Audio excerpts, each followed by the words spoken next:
They can be the sweetest of angels or the thorn in the flesh that won't let up, simply because they know us far too well.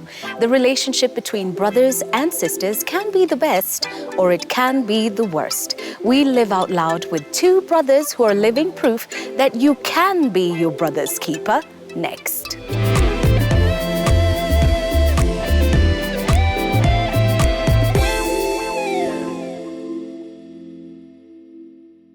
Hello and welcome to Sheila Lives Out Loud. Thank you for watching my channel. I hope you've subscribed. If not, please do and share.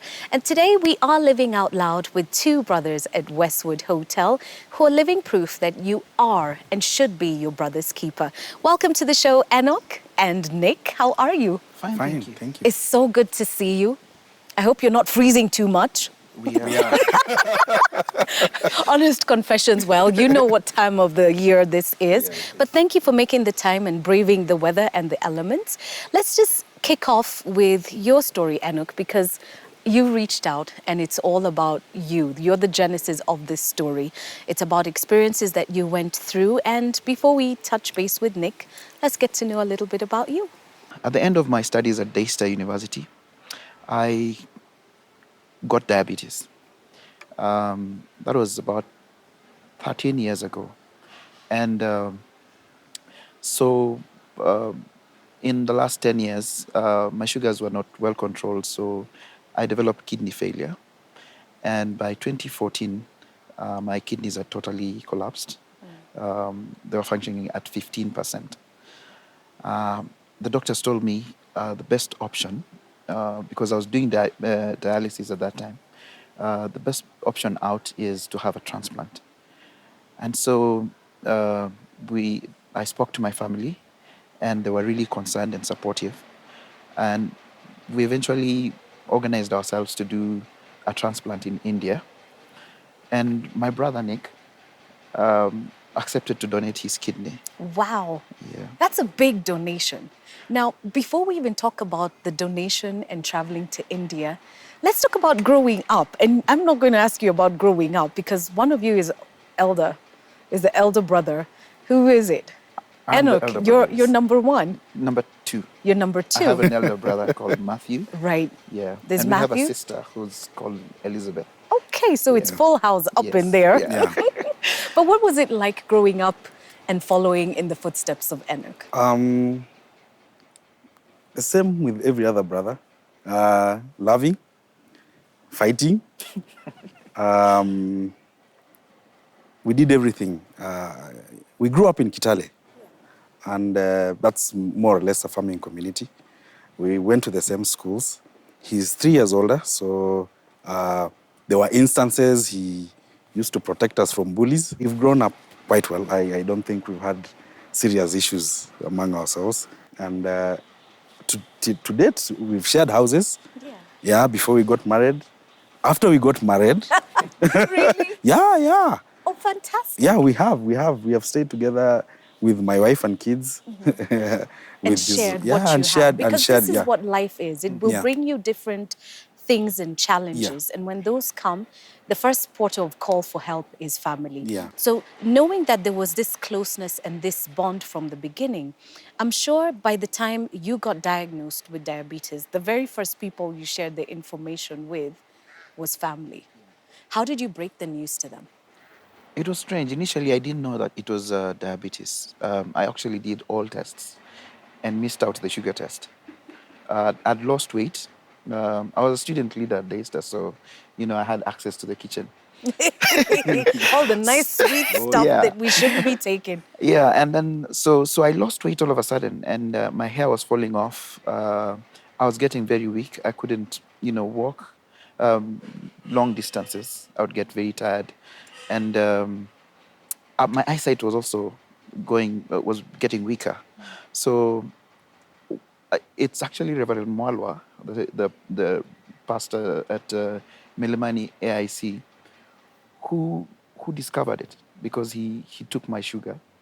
He asked me a few questions about my eyesight and loss of weight and suggested that it could be diabetes. So he took my sugar and found that it was 26. I'd actually taken chips and soda Just before you went just for before, the test. before he did it. Oh, wow. So I would have even run into a coma because, it was just there a was just miracle. far That was too a much sugar miracle. again. Yeah. And God finds us and He Yes. catches us when it's time to be Yes. caught. But you had to share the news Yes. with your family Yeah. So about this condition that they yes. had found. Yes. How was that? They were supportive also. I after doing the tests and going to the hospital, then they started me on treatment, and so I had to, and I was depending on my parents at that time. So, I involved them in the payments for drugs and so on, but also informed them about the disease. So they were very supportive. Everyone was supportive. By the time the doctor told you that you needed a transplant, and the question I'm going to ask is for you, Nick, when you knew that he was going to get a transplant, it was the only way forward. Did you guys pick lots or did you pray about it? How did you decide who was going to donate? Well, it comes naturally. He was in hospital. I had brought him to Aga Khan for treatment, and I think he was admitted for about 2 weeks. And after that session, when we were leaving, is when he told me that, well, the doctor said you need to start preparing yourself. You will need a transplant. So in my mind, that was like 5 years from now. Then it happened that he needed it in the next 3-4 months. Well, it was obvious for me. I did a lot of reading. Some of these things on Google. You just Google and you find all that information. So for you, Yes. it was very clear that the donor was going to be Nick. Yes. Not Matthew. Yes. Not your After sister. doing my reading, I realized that sibling transplants are the most successful. It gets even better if the donor is younger than the recipient. Right. And initially, my sister beat me to it. So my sister immediately said she offered herself up, and all the arrangements were done with her in mind, including tests. And a big chunk of the funds that were supposed to be used on transplant was used on her. And some of these tests are very expensive, and it takes about 300,000 Wow. to do, That's a lot. tissue typing and all that. So the transplant was to be done in Kenya at that point, and then things fell through.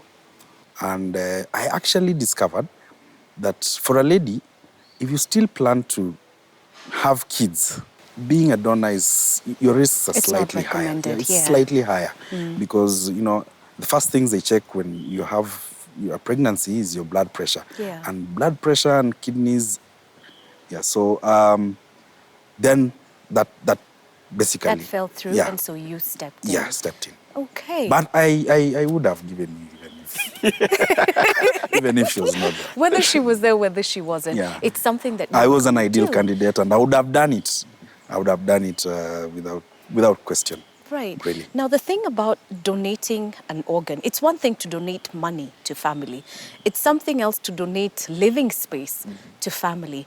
But an organ is a big donation. When your brother told you, this is what I'm doing, we're getting on a plane together, we're going to India, this is what we're going to do, how did that make you feel? I was overjoyed. The biggest challenge in a kidney situation is to actually get a kidney. And even while we were at India, we saw the experiences that other recipients had. They go through a very rough time when it's someone outside the family, and sometimes it doesn't work. So that was a double blessing for me. I'd gotten a kidney, and I'd gotten from, so to speak, a right donor. So I just thanked God. Some of these things cannot be explained, legally or any other way other than God's doing. And honestly, our trip to India was a holiday. Are you yeah. serious? Yeah, it you was. make it sound like you were at the Taj Mahal. Yes. The pictures tell a different story because we're looking at you We were on mostly in hospital beds then, yeah. and in beds and with visitors and you're shaking hands. But when you call that a holiday, It was. The first 10 days were hard. And, dialysis, there's a lot of... When you're going through the 4 hours, it's boring and there's a lot of vomiting, and I was also very weak. The other thing about kidney failure is that you become very weak, and dialysis, you also lose so much from your body, so it actually deteriorates your health. You get colds, you get so many infections. But then after that, we now started preparing for the transplant, and I think it took 4 weeks. But in between there, we were just sitting in the hostel. We actually started a church, a Kenyan church. So we were Fellowship, yeah. singing. Wow. We were singing Tenzi Yes. za Rohoni, and Yeah. in our room, we traveled with my mom. Yeah. So the three of us would have Bible study in the evening, and it was a hostel of about 21, 20 something rooms. So you could hear what's happening in the other room. So slowly by slowly we started getting friends who were praying with us. So by Sunday we were a full house. We It had was a about full-fledged yes, mission Oh, yes. yeah. and church Yeah. plus 20 sadaka. It's time. Most of the Kenyans there were patients. Yeah, So. so actually that was the part that was missing in the service. Right. Because we didn't. We can always start it later. Don't worry. I can be in charge of the collections. In fact, by the time we left, I think 2 weeks after that, Yeah. we were told the ambassador of Kenya to India was attending the Was fellowship. attending, yeah. So Oh, wonderful. it was becoming a big thing. But so that kept us really excited because then we started making friends and getting to know people's stories. And they were really powerful services because we would get testimonies from the other patients who are healing from cancer, healing from, kidney, healing from spine issues. And they were all amazing. You wouldn't sleep. Okay. Yeah. Going forward with the story in terms of you had the holiday, the surgery was successful, Okay. the donation was successful. Life after, are you far closer now than you ever were before? Or is it there was never any doubt? This was a non-issue in your relationship. The closeness was there regardless of the surgery. If you look at your relationship now, what's it like, Nick? Well, I'm more concerned about his health than I was It's before your that. business because part of you is that living tummy in has there. 3 kidneys in there. One of them is mine. Right. And I have one. Yeah. So I'm more concerned about his health. And I have noticed whenever I say I have a headache or, a small ailment, he's really concerned about Right. whether I'm taking medication or anything of that sort. Yeah. But yes, full recovery, change of lifestyle.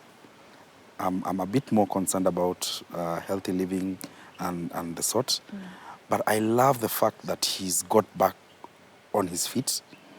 The instances where he goes to hospital has reduced drastically.